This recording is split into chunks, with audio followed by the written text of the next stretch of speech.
chucksguitargeekery. Today I'm checking out the Mini Universe Reverb pedal from M-Vave. This is a digital reverb modeler here. It's got 9 different reverbs. It's got some standard sounding reverbs. It's got some crazy sounding reverbs.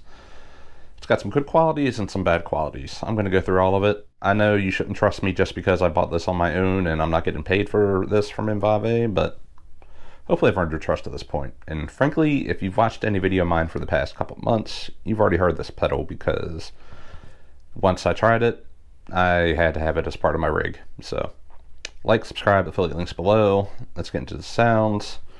Firefly, heavily modified here a little bit. And for the amp, I'm using a Hughes & Kettner 2-man preamp. It's a little noisy, so the buzzing you're hearing isn't from the pedal, it's from the preamp. It is what it is to get some analog sounds in here. And then I have this after the preamp, so it's like running in an effects loop, running from there into more radar for an impulse response. So that's how we're working here. This is the dry tone. I'm going to start on the room here. All the knobs kind of at noon.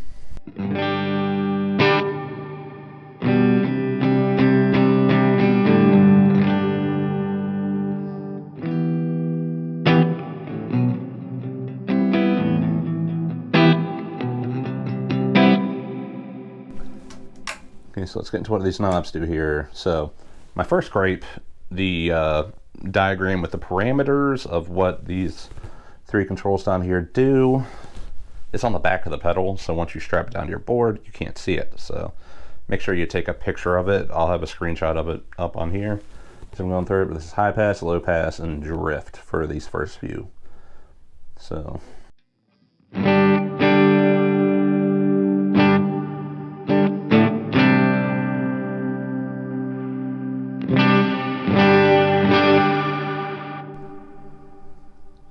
that's pretty much how much treble you get, and this is how much low end you get.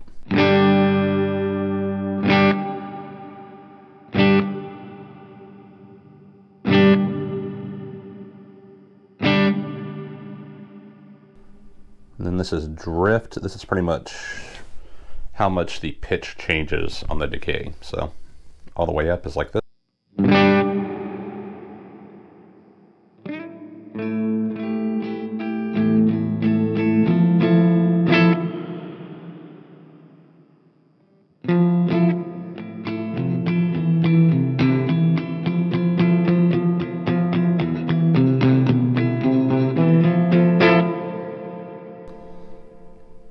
So how I would pretty much have this set up is turn the low down a little bit, high pass down a little bit, low pass up a little bit, decay back, maybe mix a little different.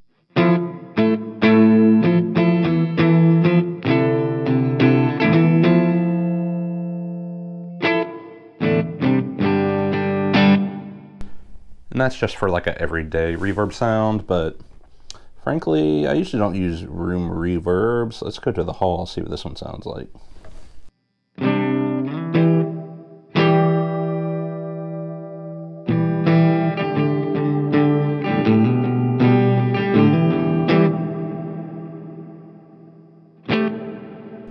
So a little bigger sounding. It has the same controls here.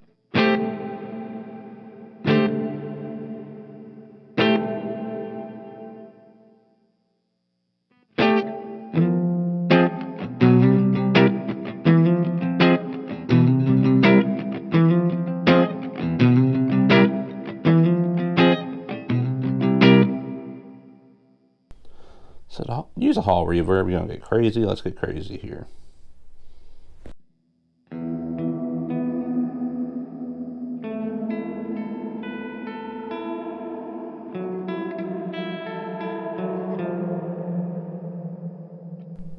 Not trying to get a copyright strike.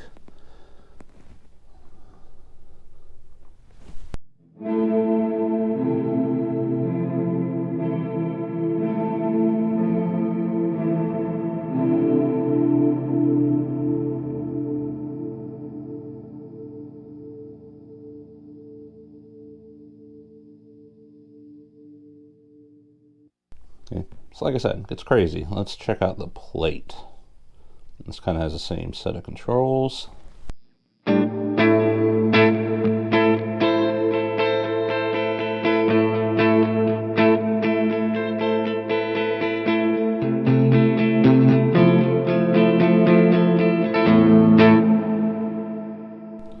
So frankly, this is the one I've been using the most, kind of set up like this.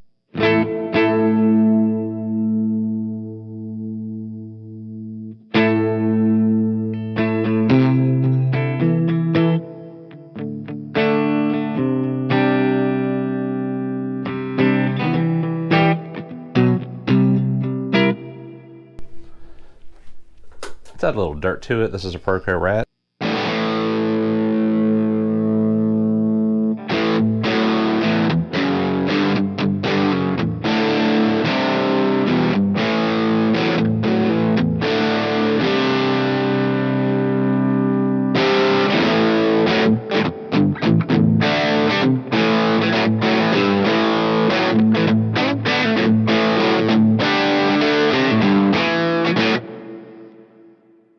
So that's pretty much how I've been using it, because I kind of prescribe to the temp here. So school of thought when it comes to reverb that in the mix, you really shouldn't be able to hear it. It's just there to give a little depth and airiness to the sound. And it really does affect the way the guitar feels when you're playing it, if there's a little bit more depth to it, especially when you're running through headphones and recording direct like we do these days. So I like this pedal for this setting here. It's not too crazy, but it could get crazy. So let's go on to spring. Now it goes from, let's see, what do they call it? It goes from drift to dwell on this one. So let's see, this gets all springy, boingy, boingy.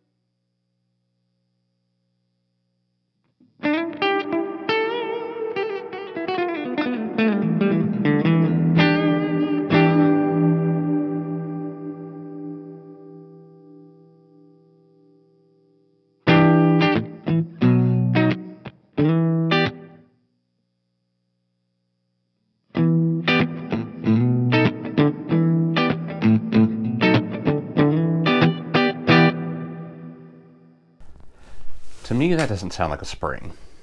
It's pretty close to the plate, but it's very usable, but it just does not sound like a spring reverb. So anyways, moving on. This is where we start getting a little crazy. And we have the shimmer one.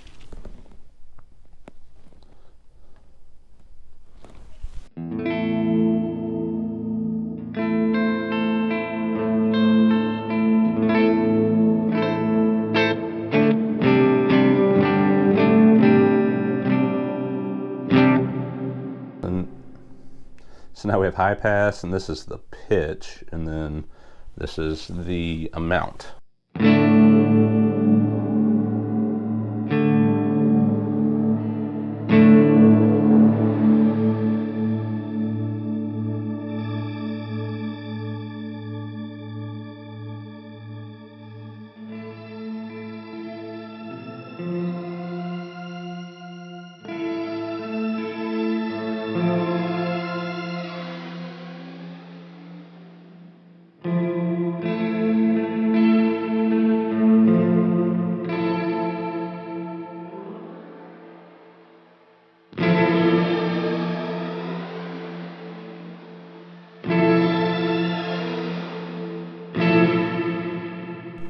So the pitch seems to go from unity pitch all the way down to an octave up.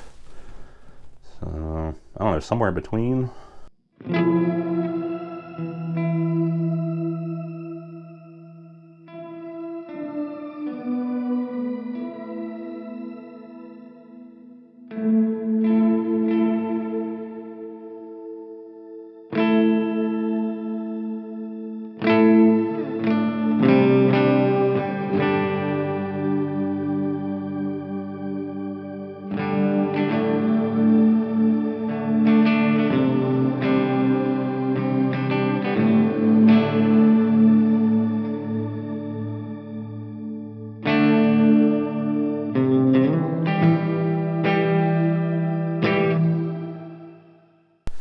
that's a really fun one for effect. You can pretty much have like a organ sounding pad thing underneath what you're playing, so that's cool.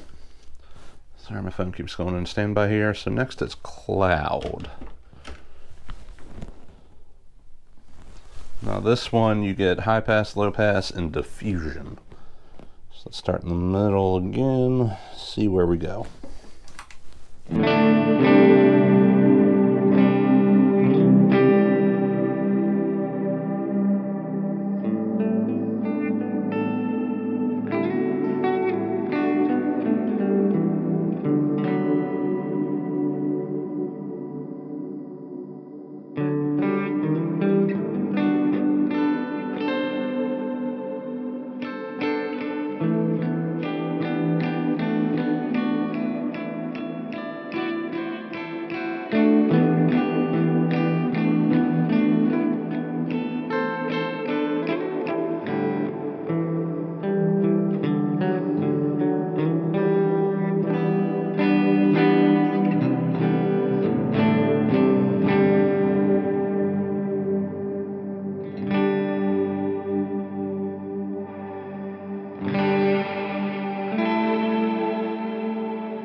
So that's kind of like the shimmer, just a little bit different. Let's move on to bloom, which that's high pass, low pass, and length.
Okay, that's a fun one you could create a pad with also.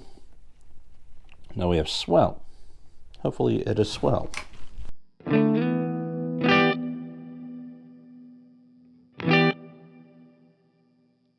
So this one we have high pass, low pass, and rise time.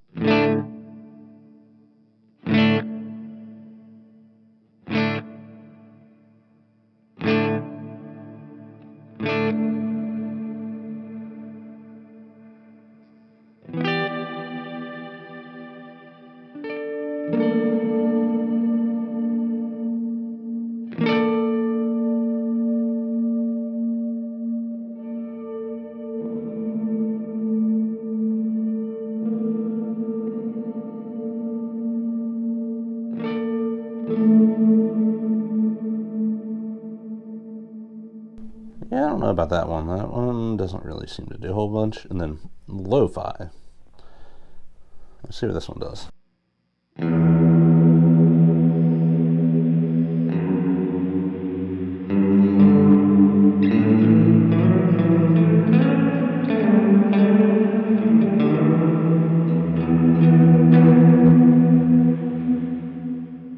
that's clipping a little bit too.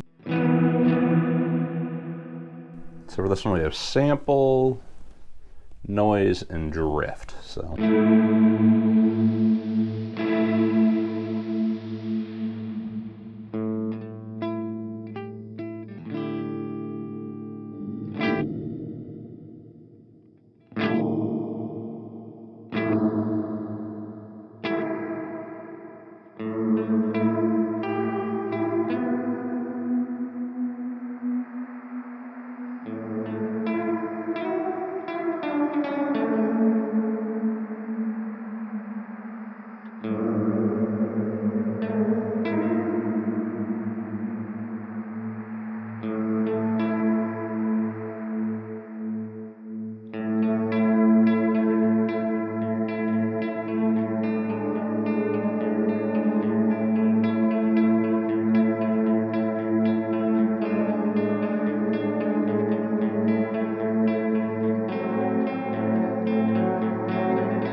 some crazy sounds there.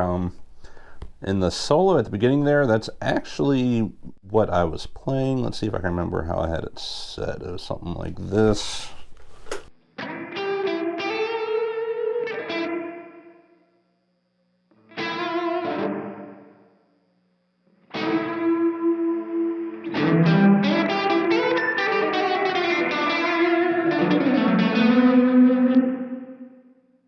You can get some crazy wacky sounds, you can get some pretty standard reverb sounds. It does not do the spring well. That really kind of disappoints me, and it's kind of the main ding against this I have. But I think, I don't know, I'll still use that spring setting. It works for like a just everyday, always leave it on type of reverb. But I can also get some crazy effects if I want. So the bad things about this, I've seen other videos, and a lot of people having issues with it creating a popping sound when you turn it on and off. I personally am not having that issue with this one. I'm not saying it doesn't exist on others, but it is something that's out there in the world, and I'll have a video linked below. Actually, I think it's a Riffs and Gig did a video, because I think you can solder 2 resistors to the foot switch, and it helps with the popping noise if you're having that issue. So if you're handy with the solder and don't mind voiding your warranty, that's one option. And the other thing with this pedal is it's one of those ones where it will let you know if your power supply is not actually isolated. And that's not a fault of the pedal. Any pedal like this that uses a lot of power and is all very digital, if you just have it on like a daisy chain, like a one spot, it's going to add a high-pitched whining noise to your sound. And yeah, and if you have one of the cheaper power supplies that says it's isolated, you're going to find out that power supply is not actually isolated. That's actually what happened with mine. I have like the cheaper Donner power supply on my actual board, and there's a little bit, it's not that noticeable, so I'm willing to live with it. But this can also be powered off of USB-C, and I haven't noticed any issues when you power it off of USB-C. And then to break the fourth wall a little bit here, for videos, I actually power, sorry, touching cables there, but actually power whatever pedal I actually have on camera with the Pedal Train Volto. So it's on its own power supply right now, and I'm not getting that noise out of it. So, and with everything M-Vave, I mean, the enclosure itself feels pretty cheap. The knobs themselves are actually kind of wiggly in here, so how long this will actually last, I don't know, but they're pretty cheap. So buy 2 of them, I guess, if you want to have a backup. But Anyways, I think the sounds are there, and if you have an actually isolated power supply, it doesn't have that much noise, and I didn't notice the pop when turning it on and off, so I can still recommend this one for the price, I think. I mean, I think it's supposed to be a knockoff of a Strymon, and it's a lot cheaper than a Strymon. So, anyways, let me know what you think. If you think that's a worthwhile purchase, if you have one yourself, or if you've been on the fence about it, or if you hate everything I did here, let me know in the comments. Why not? Let's have fun. And I'll have affiliate links if you want to grab one for yourself, or if you're just going to shop anywhere and help support this channel. Till next time, see you later.